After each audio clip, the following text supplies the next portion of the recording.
Essence et finalité du créé.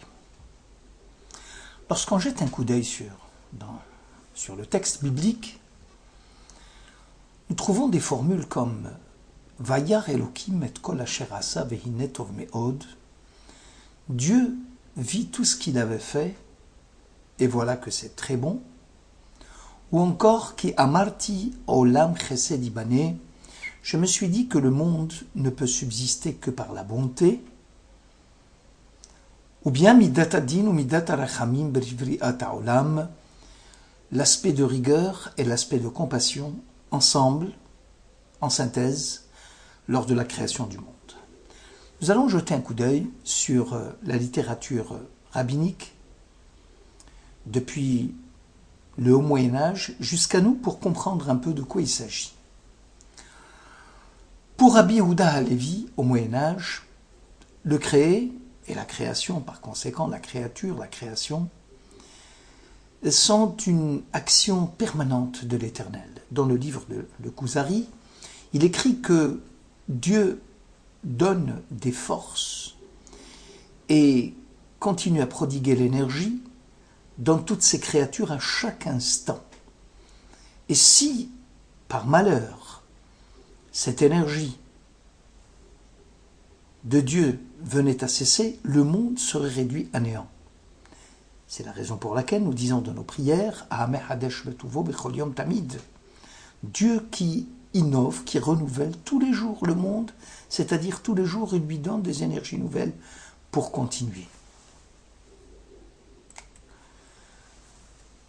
Le Kuzari continue, dans le Mahamar Gimel, il dit que la créature n'est pas comme le reste de la nature et que le créé n'est pas comme un travail accompli. Il prend l'exemple de l'ouvrier ou de l'artisan qui crée un moulin, qui crée une espèce d'outil de travail. L'outil de travail peut continuer à fonctionner même sans l'homme. Tandis que Dieu, lorsqu'il a créé dans l'homme des membres, ces membres ne peuvent pas continuer à fonctionner s'il n'y avait pas le maître du monde qui leur donnait l'énergie nécessaire pour continuer à fonctionner. Maïmonide a une autre vision des choses. Pour lui, dans le Moré Nevuchim, dans le Guide des Égarés, il dit que Dieu est la source première et la racine de toute chose. Il est marqué dans la Bible, regardez le rocher, autrement dit, la source d'où vous venez, à travers laquelle vous avez été forgé, formé, et il est naturel que celui qui sort de la source ressemble à la source. Une pierre, par exemple, dit-il, qui provient d'une montagne, ressemble à la montagne, parce qu'elle provient justement de quelque chose, d'une mine d'où elle a été extraite. C'est pour ça que Dieu est appelé Tsur Israël, c'est-à-dire la montagne, le rocher, et que l'homme n'est rien d'autre qu'un pur produit de ce rocher, c'est-à-dire de la lumière divine. Donc l'homme est un produit de la lumière du divin. Rambam Maïmonide continue et dit quel est le but du créé. Pourquoi Dieu a-t-il créé l'homme? Il dit que le but du créé, c'est de satisfaire, d'accomplir la volonté de son Créateur. Lorsque Dieu a créé l'homme, il ne faut pas chercher d'autres buts, d'autres finalités à cette création. Car ce fut la volonté de Dieu, car Gazar Bechochmato, il avait l'intention de créer l'homme et il l'a créé. Ici, du point de vue création de l'homme, nous assistons à la création d'une essence à partir d'une source qui, à la limite, n'avait pas besoin de créer cet homme. Rambam explique, lorsque un homme fait du bien ou fait du mal, lui, le Saint béni soit-il, on n'ajoute rien à sa perfection parce qu'il est perfection suprême. Et il ne manque rien à sa perfection, même si nous n'adorons pas l'Éternel. Tout se passe comme si Dieu, qui a donné naissance à l'homme, ce n'est pas pour ajouter quelque chose à sa perfection, mais c'est pour la propre perfection de l'homme. Dieu, dit-il, est la perfection suprême, maximale. L'homme est une perfection relative. Lorsque l'homme accomplit la volonté de son Créateur, à ce moment-là, il se rapproche de plus en plus de son Créateur et il dépasse sa propre volonté. Et c'est pour ce but qu'il a été justement créé. Le Ramchal, le Luzzatto, il dit que le but du créé et le but de Dieu, c'est de faire du bien, de prodiguer de la bonté à sa créature. C'est cela qui constitue la finalité de la création. Puisque Dieu est de la perfection parfaite, alors donc, il va faire du bien, mais un bien maximal, authentique, vrai, par telle est sa volonté, telle est sa sagesse. Et à travers ce bien, Dieu le prodigue à ceux qui cherchent à se rapprocher de lui. C'est ce qu'écrit le Ramchal dans Derech Hashem. Donc je résume. Pour le Luzzatto, la finalité de la création, c'est que Dieu veut faire du bien aux êtres humains. Et pour cela, les êtres humains doivent tendre à s'approcher de lui. Le rapprochement ne peut se faire qu'à partir du moment où il y a néantissement, où l'on réduit à néant sa propre volonté devant la volonté de son Créateur. Le rabbin Miladi, le rabbin Zalman de Ladi, pour ce rabbin mystique, il écrit dans le Tanya, il n'y a pas de création proprement dite. Tout est question de divinité. Et que l'homme, le créé, ou le monde, n'est que un tzimtzum, un retrécissement de la lumière divine. Lorsque Dieu dit « Yehi Rakia » qu'il y ait le firmament, c'est-à-dire que Dieu demande à ce que les lettres de l'alphabet hébraïque sur lesquelles le monde est fondé viennent se mettre en place pour laisser la place à des mondes, et c'est ça, Udvar Elokenu Yakum Leolam. C'est-à-dire que les lettres de l'alphabet hébraïque par lesquelles le monde a été créé, et que si ces lettres venaient à disparaître, le monde deviendrait néant, et que par conséquent, finalement, le créé n'est rien d'autre qu'une lumière divine qui serait cachée. Et que le but de la création, c'est comment faire ressurgir cette lumière divine du milieu du néant dans lequel se trouve l'homme, du milieu des ténèbres dans lesquelles se trouve l'homme. Et il n'y a aucun changement du côté de Dieu. Parce que le but de la création, c'est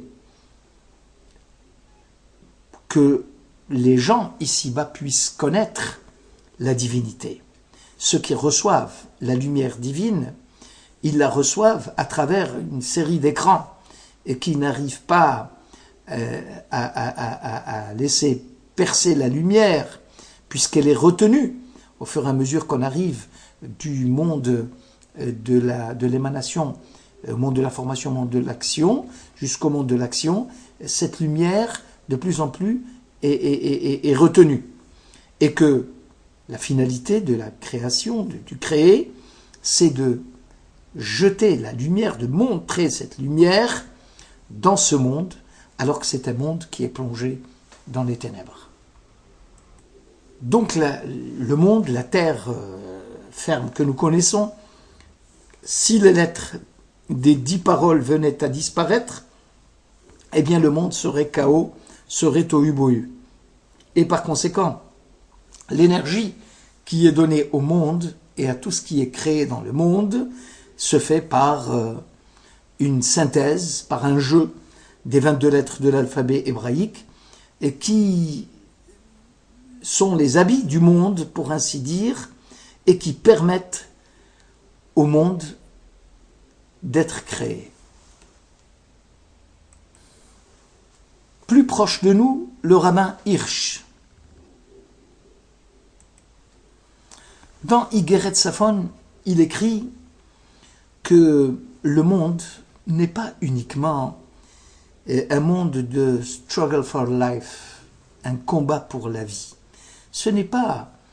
Le monde n'est pas régi uniquement par une lutte violente entre les différents agents où chacun essaye sans pitié d'éliminer l'autre et que chacun tire profit sur le compte de l'autre. Le monde n'est monde que par les 10 sphirotes, les émanations divines, ce qui permet à Dieu de venir, de se montrer dans ce monde. Et c'est par là que l'âme de l'homme a été créée. Et Dieu, dès l'origine, a demandé à l'homme, aux hommes, de se constituer en association, en groupe, afin d'accomplir sa sainte volonté.